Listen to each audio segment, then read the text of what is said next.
Assalamualaikum warahmatullahi wabarakatuh. Perkenalkan, nama saya Kartika Maulidia Ramli.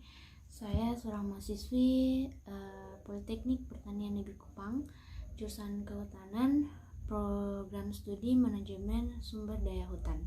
Di sini saya akan membawakan satu materi tentang asas Black. Kenapa saya memilih materi tentang asas Black? Karena saya ingin mendalami tentang materi tersebut. Dan kenapa saya membuat video ini? Tujuannya agar yang menonton mungkin akan lebih mudah memahami tentang apa itu asas Black. Langsung saja saya membawakan materi tentang asas Black. Yang pertama, kita mulai dari teori tentang asas Black. Asas Black adalah prinsip yang berada dalam ilmu termodinamika, telah ditemukan oleh seorang ilmiah fisika yang bernama Joseph Black. Asas ini menjabarkan beberapa hal, yaitu sebagai berikut. Jika dua buah benda yang berbeda yang dalam suhunya dicampurkan, benda yang panas akan memberikan sebuah kalor pada benda yang dingin, sehingga suhu tersebut akhirnya sama. Ini seperti jika contohnya adalah ketika uang logam yang sudah dipanaskan, apabila dimasukkan ke dalam air yang dingin, itu uang logam yang sudah panas itu akan mengantarkan energi panas ke dalam air yang dingin itu, sehingga suhunya menjadi sama. Itu adalah salah satu contoh dari asas Black. Jumlah kalor yang diserap benda dingin akan sama pada jumlah kalor yang dilepas oleh benda panas, yang seperti tadi saya contohkan. Lalu benda yang didinginkan akan melepaskan kalor yang sama besar dengan kalor yang diserap jika dipanaskan. Jadi seperti contoh yang tadi saya sampaikan, bahwa ketika uang logam itu dipanaskan lalu dimasukkan ke dalam air yang dingin, maka suhu airnya akan sama dikarenakan air tersebut menerima kalor dari uang logam. Lanjut, ada bunyi asas Black. Bunyi asas Black yaitu pada pencampuran dua zat, banyaknya jumlah kalor yang dilepaskan zat yang suhunya lebih tinggi sama dengan banyaknya jumlah kalor yang diterima oleh zat yang suhunya ialah lebih rendah. Lalu seperti yang tadi saya sebutkan, bahwa penemu asas Black ini adalah Joseph Black. Kita masuk ke sejarah Joseph Black. Jadi Joseph Black ini adalah seorang ilmuwan yang berasal dari kota Skotlandia. Dia menyatakan bahwa es bisa mencair tanpa adanya perubahan suhunya. Hal ini berarti bahwa es bisa menyerap panas dan memakai energi panas itu untuk mengubah bentuknya ke dalam cairan. Dia juga mengemukakan bahwa kejadian yang sama akan terjadi ketika air berubah menjadi uap air. Jadi dia itu menyatakan bahwa es itu bisa mencair tanpa adanya perubahan suhu. Hal itu karena es bisa menyerap panas dan memakai energi panas untuk mengubah bentuknya ke dalam cairan gitu. Lalu energi yang telah diserapkan di sebuah bahan untuk berubah dari benda padat menjadi cair disebut sebagai kalor laten peleburan. Sedangkan jika benda cair berubah menjadi gas disebut sebagai kalor laten penguapan. Jadi ada dua. Yang pertama, jika energi yang telah diserap di sebuah bahan untuk merubah menjadi benda padat menjadi cair itu disebut sebagai kalor laten peleburan. Lalu yang kedua, jika benda cair berubah menjadi gas disebut sebagai kalor laten penguapan. Jadi ada peleburan, ada penguapan. Joseph Black juga telah menyatakan bahwa sejumlah substansi yang berbeda akan memerlukan sejumlah energi panas yang berbeda pula dalam menentukan suhunya pada kenaikan yang sama. Lalu, adapun rumus asas Black. Secara matematis, rumus asas Black bisa ditulis sebagai berikut. Adanya Q lepas sama dengan Q terima. Jadi Q lepas itu adalah jumlah kalor yang dilepaskan oleh suatu zat atau yang dilambangkan dengan joule. Terus Q terima merupakan jumlah kalor yang diterima oleh suatu zat, sama juga dilambangkan dengan joule. Lalu penjabarannya seperti ini. Ya, kita masuk ke dalam penjabarannya, yaitu M1 dikali dengan C1 dikali dengan T1 kurang TA sama dengan M2 dikali dengan C2 dikali lagi dengan TA kurang T2. Lalu cara menentukan dengan mudahnya yaitu bisa dijabarkan sebagai M1 dikali T1 ditambah dengan M2 dikali dengan T2 dibagi M1 tambah M2. Dengan keterangannya itu M1 yaitu massa benda, zat massa benda 1 yang memiliki tingkat suhunya tinggi, dilambangkan dengan kilogram. Lalu M2 itu adalah massa benda 2 yang memiliki tingkat suhunya rendah, sama juga lambangnya adalah kilogram. Lalu C1 sama dengan adalah kalor jenis benda 1 atau dilambangkan dengan joule kilogram derajat Celcius. Lalu C2 itu adalah kalor jenis benda yang kedua, lambangnya sama, joule per kilogram derajat Celcius. Lalu ada T1 adalah suhu awal benda pertama, dilambangkan dengan derajat Celcius atau Kelvin. Lalu ada T2, suhu awal benda yang kedua, yang sama juga satuannya adalah derajat Celcius atau Kelvin. Lalu ada TC itu adalah suhu campuran atau suhu akhir, sama juga derajat Celcius atau Kelvin.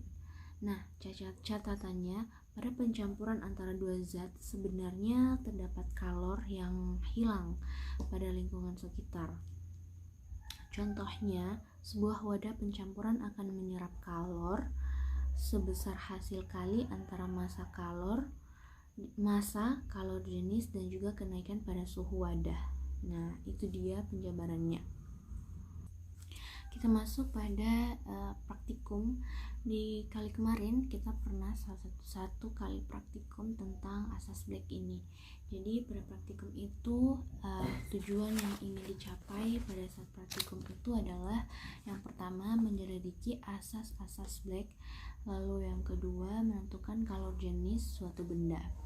Nah, pada praktikum itu alat dan bahan yang diperlukan adalah pada alat diperlukan kalorimeter, termometer, neraca digital, hot plate, dan penjepit. Lalu bahan yang digunakan adalah air, logam besi, dan logam aluminium. Nah, prosedur kerjanya adalah menormalkan. Yang pertama, kita harus menormalkan neraca digital sehingga berada pada posisi timbang atau normalisasi alat ukur. Nah, sebelum melakukan praktikum itu, kita harus menormalkan neraca agar skala yang dibaca itu tidak naik turun tapi normal. Lalu yang kedua, kita menimbang massa kalorimeter kosong atau nanti bisa dilambangkan dengan MK dan catat hasilnya ke dalam tabel. Lalu yang ketiga, memasukkan air dengan volume tertentu ke dalam kalorimeter dan timbang masanya untuk mendapatkan berat M1 dan catat hasilnya ke dalam tabel.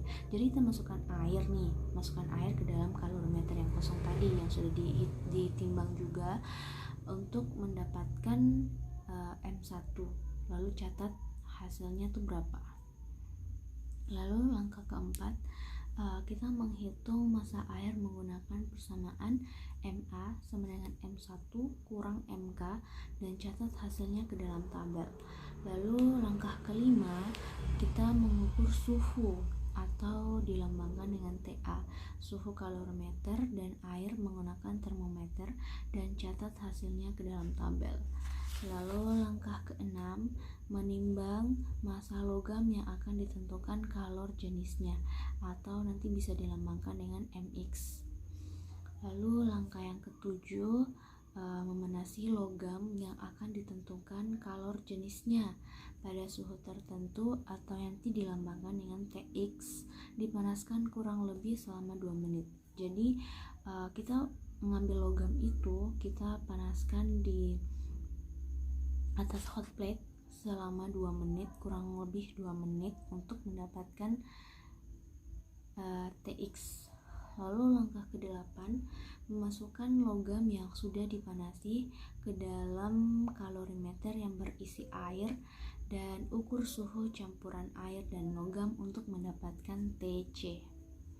Lalu langkah yang ke-9, menghitung kalor jenis logam atau X menggunakan persamaan CX sama dengan dalam kurung MA kali CA tambah MK kali CK tutup kurung, lalu dikalikan dengan TC kurang TA dan dibagi dengan MX dalam kurung TX kurang TC. Lalu langkah yang ke-10 adalah mengulangi langkah 1 sampai dengan langkah 9 sebanyak 3 kali percobaan dengan volume air yang berbeda. Lalu langkah ke-11 adalah memperhatikan sistem satuan yang tertera dalam alat ukur pada alat ukur agar diperoleh hasil pengukuran yang sama dalam hal unit satuan atau dalam satuan sistem SI. Nah, pada praktikum kemarin kami mendapatkan data-data sebagai berikut. MK-nya itu beratnya 125,700 gram. Lalu M1-nya itu 155,821 gram. Lalu untuk mencari MA, maka M1 kurang dengan MK, yaitu 155,821 dikurangi dengan 125,700 gram. Nah, dari hasil pengurangan ini didapati 30,121 gram. Itu untuk berat MA. Lalu untuk suhu didapati TA itu 30 derajat Celcius. Lalu MX-nya itu 45,13 gram. Lalu untuk TA atau suhu awalnya itu 100 derajat Celcius. Lalu TC itu didapati untuk TA-nya itu adalah suhu setelah disamakan, yaitu 100 derajat Celcius, dan untuk TC-nya itu 34 derajat Celcius, dan CK itu didapati 0,107 dan CA-nya itu 1. Lanjut, ini adalah cara untuk menentukan kalor jenis logam. Jadi cara untuk menentukan kalor jenis logam sebagai berikut, yaitu rumusnya CK sama dengan MA dikali CA ditambah dengan MK dikali dengan CK dan dalam kurung lagi dikali dengan TC dikurangi TA. Dikali lagi dengan TA dibagi MX dalam kurung TX kurang TC. Tinggal kita memasukkan angka-angkanya. MA tadi nilainya adalah 30,121 gram, dimasukkan ke dalam sini, lalu CA-nya itu 1 diturunkan ke sini, ditambah dengan MK. Nilai dari MK adalah 125,700 dikali dengan CK yaitu 0,107. Lalu di sini adalah TC nilainya 34 dikurang dengan nilai dari TA yaitu 30 derajat Celcius. Lalu dibagi dengan MX. MX itu adalah 45,13 dan TX kurang TC yaitu 66 derajat Celcius. Lalu di sini ini sudah ditambah dengan ini, sudah dikali dengan ini, maka hasilnya didapati 43,570 gram. Lalu ini sudah dikurangi yaitu didapati 4. Lalu ini sudah dikali juga, lalu didapati 297,858. Nah, Selanjutnya ini akan dikali dengan ini, maka didapati hasil 174,2836 dibagi dengan 297,858. Setelah dibagi, maka hasil yang didapati adalah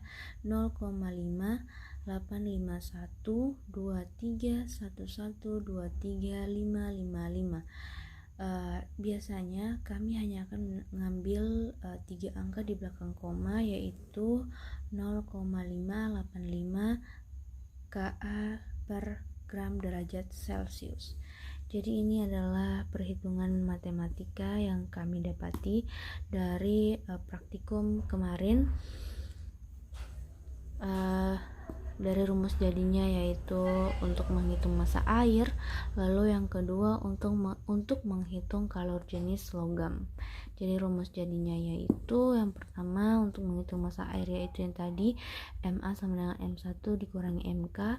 Lalu untuk menghitung kalor jenis logam didapati rumus Cx dalam kurung Ma dikali Ca ditambah Mk dikali Ck lalu dikali dengan Tc kurang Ta dibagi dengan Mx dikali Mx dikali dengan Tx dikurangi dengan Tc. Kita masuk ke contoh-contoh soal tentang asas Black. Yang pertama, 1500 gram es bersuhu minus 12 derajat Celcius dipanaskan hingga suhu minus 2 derajat Celcius. Jika kalor jenis es adalah 0,5 kalor per gram derajat Celcius, maka tentukan banyaknya kalor yang dibutuhkan dan nyatakan dalam satuan joule. Ya, jadi pembahasannya diketahui yaitu M-nya itu 500 gram, lalu T1-nya itu minus 12 derajat Celcius dan T2-nya itu minus 2 derajat Celcius. Jadi kan suhu awalnya itu minus 12 derajat Celcius, lalu dipanaskan hingga suhu minus 2 derajat Celcius. Jadi delta T sama dengan T2 dikurangi T1 sama dengan minus 2 dikurangi dalam kurung minus 12 sama dengan 10 derajat Celcius. Lalu untuk C-nya itu nilainya 0,5 kalori per gram derajat Celcius. Lah, yang ditanya adalah Q atau banyaknya kalor yang dibutuhkan. Jawabannya Q sama dengan M dikali C dikali delta dikali dengan T. M yang tadi yaitu nilainya 500 dikali C nilainya 0,5 dikali dengan delta nilainya 10 derajat Celcius, maka 500 dikali dengan 0,5 dikali dengan 10 maka sama dengan 2500 kalori. Nah, 1 kalori sama dengan 4,2 joule. Jadi Q sama dengan 2500 dikali dengan 1 kalori atau dikalikan dengan 4,2, maka hasilnya adalah 10.500 joule. Lanjut soal kedua. Panjang sebuah batang logam pada suhu 25 derajat Celcius adalah 100 cm. Jika koefisien muai panjang logam 1,33 dikali dengan 10 per derajat Celcius, maka panjang batang pada suhu 100 derajat Celcius adalah. Nah, pembahasan rumus pemuaian panjang atau linier sama dengan delta L sama dengan L0 dikali dengan alfa dikali dengan delta T.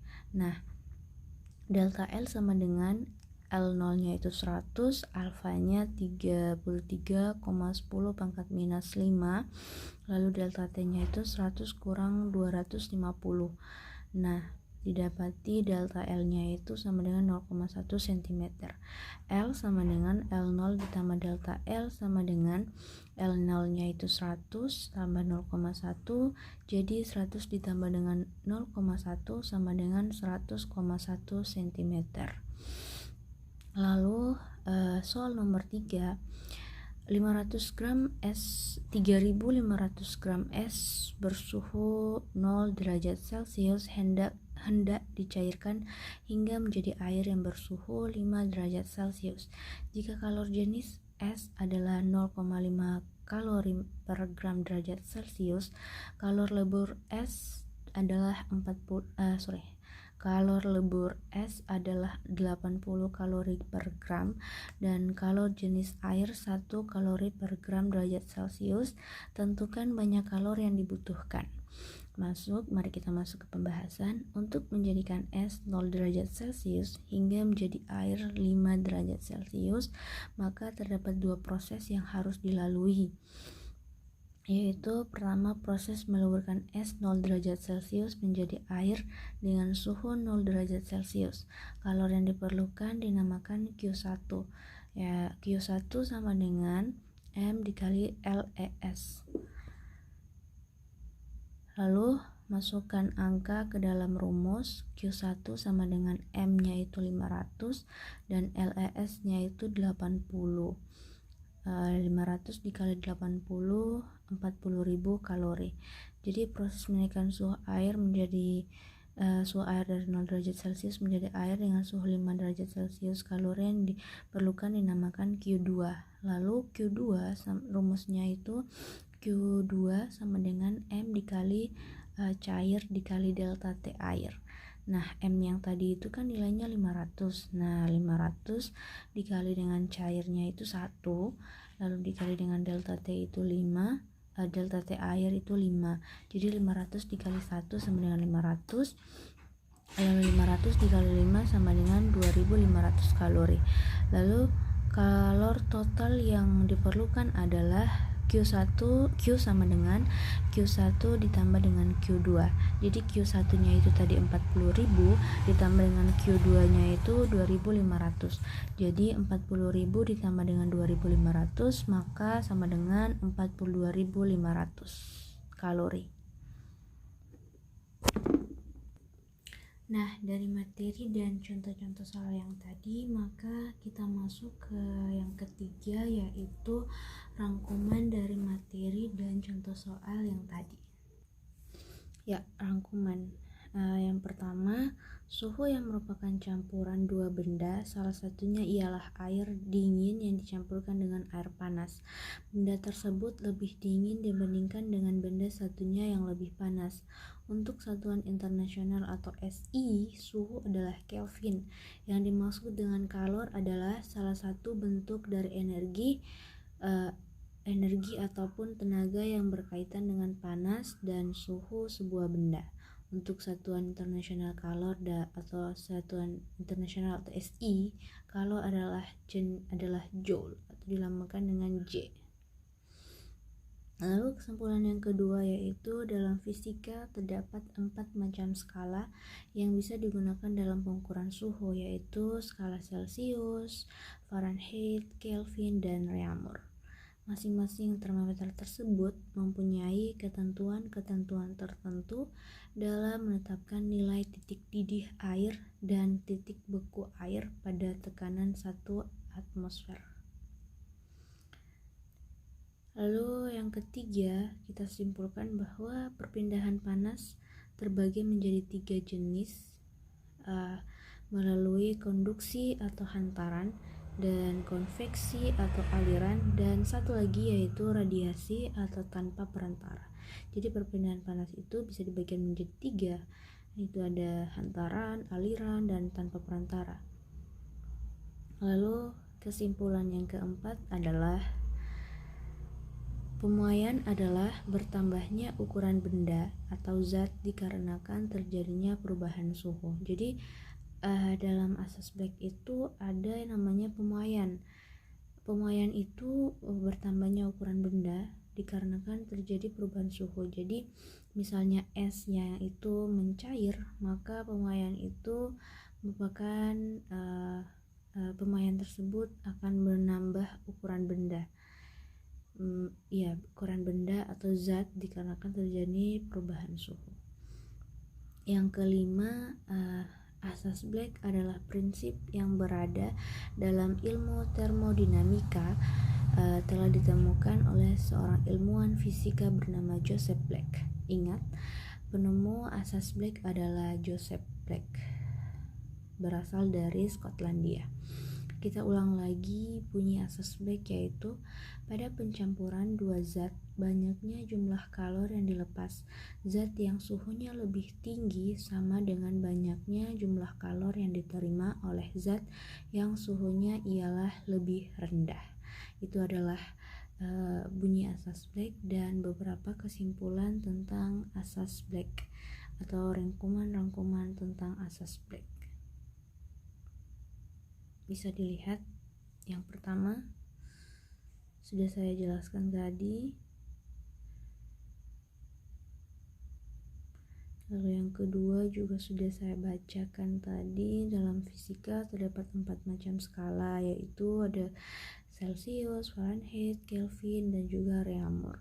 Nah, untuk Celsius sendiri punya rumusnya sendiri untuk menentukan, lalu Fahrenheit juga punya satuan sendiri, dan Kelvin juga punya satuan sendiri, lalu Reaumur pun juga begitu, mempunyai ketentuan tertentu dalam menetapkan titik didih air dan titik beku pada tekanan 1 atm. Lalu yang ketiga itu perpindahan panas terbagi menjadi 3. Ada konduksi atau biasa disebut dengan hantaran, lalu konveksi atau biasa juga disebut dengan aliran, dan radiasi atau tanpa perantara. Jadi radiasi itu bisa terjadi saat kita melakukan perpindahan panas. Yang keempat adalah pemuaian atau bertambahnya ukuran benda. Jadi seperti yang saya jelaskan tadi, bahwa pada saat pemuaian itu ukuran benda atau zat itu akan bertambah. Itu karena terjadinya perubahan suhu. Jadi misalnya suhu awalnya itu dingin, ketika dia memuai maka ukuran dari zat itu akan bertambah, dikarenakan sudah menjadi tidak dingin lagi, sudah menjadi netral. Lalu yang kelima itu asas Black itu ditemukan oleh ilmuwan fisika bernama Joseph Black. Beliau ini berasal dari Skotlandia. Lalu ini ada bunyi asas Black, bisa dilihat.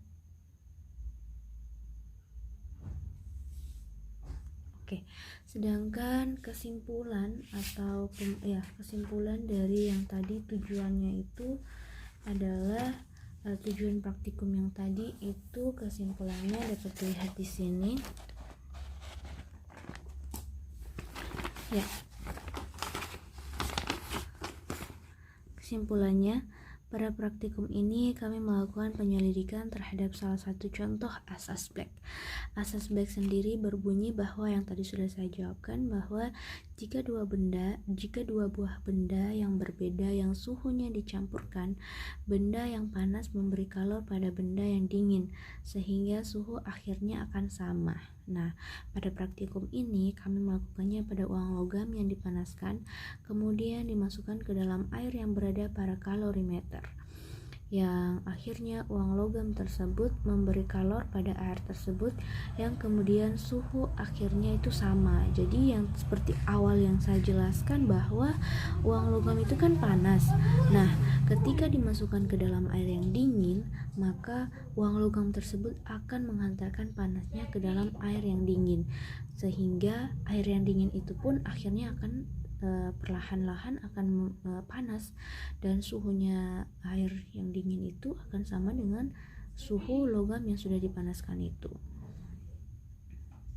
Kemudian kami juga menentukan kalor jenis suatu benda dengan persamaan yang ini bisa dilihat.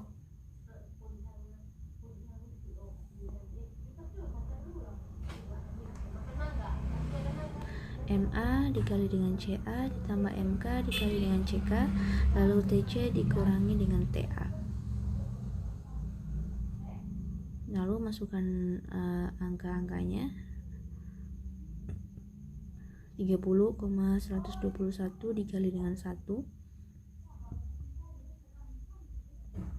ditambah 125,700 dikali 0,107, lalu 30 dikurangi dengan 34 dikurangi dengan 30 dibagi dengan 4.313 gram dikali dengan 66 derajat Celcius, lalu didapati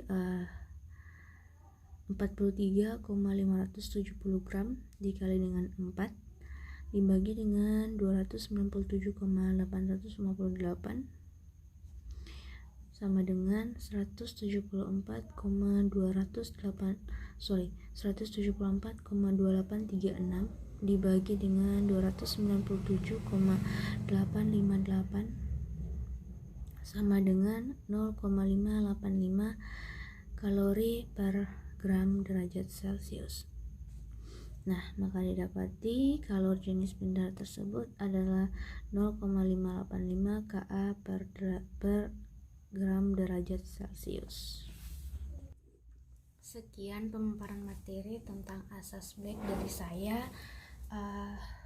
Mungkin ada kekurangan yang disampaikan tidak mudah dipahami. Saya minta maaf karena sejatinya saya sudah menyampaikan materinya dengan baik, dengan sebisa saya, dengan semampunya saya, tetapi mungkin tidak dipahami. Saya minta maaf sebesar-besarnya. Lalu terima kasih sudah menonton sampai habis video ini. Terima kasih. Saya Kartika Mulia Ramli dari Prodi Manajemen Sumber Daya Hutan mengucapkan terima kasih sudah menonton video sampai akhir, dan semoga video yang saya buat ini membuat yang menonton itu mudah memahami tentang asas Black. Jadi terima kasih sudah menonton. Saya pamit undur diri. Terima kasih.